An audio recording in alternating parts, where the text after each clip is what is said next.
After nearly 3 hours, a police standoff in Coachella neighborhood is over. KMIR-6's Angela Monroe was out on the scene covering the story and is back now with the very latest information. Angela. A standoff ends in Coachella when the suspect turns himself into police, but he didn't walk out from the house. Instead, our dramatic video shows the man walking up to police outside the perimeter to turn himself in. Okay. Don't go in the house. John Paul Cortina walks over to police from across the street. He turns himself in as his family cries and embraces him. He was going to jail and he's getting blamed for something he didn't do. And we might not be able to see him again.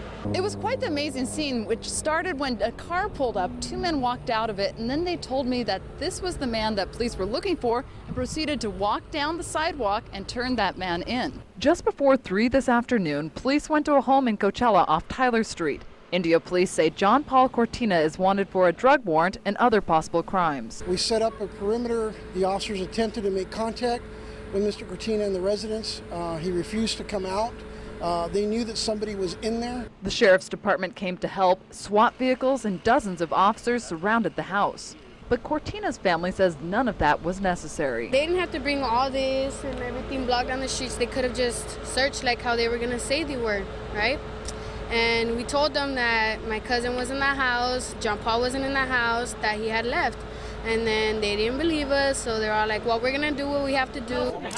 Cortina's family says he was not in the house and approached police because he was worried about his 16-year-old cousin who was in the home. Police say he may have maneuvered a way out of the house. Well, obviously that's what initially started this, is that he was inside the household.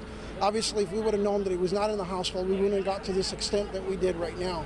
Police led Cortina away as his family watched in tears.